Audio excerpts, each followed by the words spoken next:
Hapa hata sioni vitu vizuri. Mimi naona mashaka tu.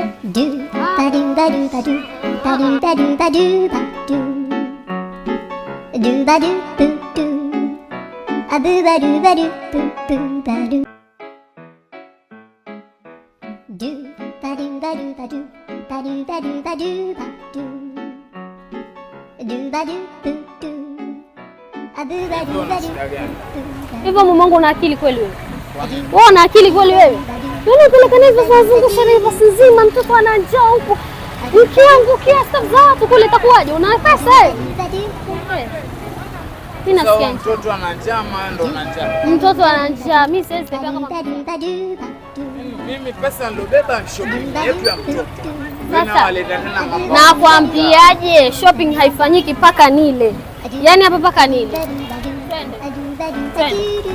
Twende sasa. Sasa si unifuate? Njoo. Ibu bana Dula dadi.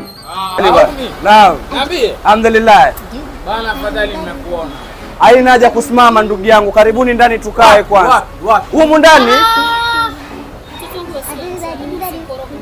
Mwanangu, shemegi huyo. Sasa mtoto wako asikia njoo Njoo Dula, angalia. Adadi. Karibuni shem karibu. Kaa shemegi yangu. Kipa.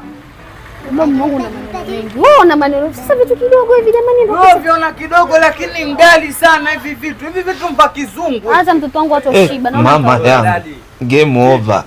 Bro bana tusidanganyane. Hivi vitu kidogo lakini hivi vitu ngali sana hivi. Mwenye uwanja wake kaingia sasa.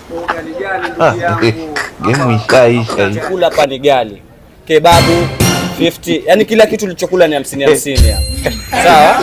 Na hapa Cafe 001 tuko na breakfast, lunch, dinner na supper. Dinner ya couple, supper ya kila mtu mmoja. Bei yake nayo ndio hiyo. Yaani hapa jumla umekula shilingi 200. We. Kweli bro. Hivi vitu pa kizungu pia vyote hivi 200. Sasa wasiwasi wako mwanene ndugu yangu. 001 Cafe. Bei nafuu. Utazunguka kefu zote lakini utapata bei kama hii, chakula kama hiki. Okay. Sasa angalia, sit back, relax and enjoy bro. Sawa? Na ukifika waambie na wengine 001 Cafe iko Naivas. Sawa? Ukifika Naivas opposite yake njia kama nda Bashir kabla ya. Sawa? Waalike na wengine waje ndugu yangu. Karibu sana. Shem. Furahishe mtoto. Kula na mtoto wako.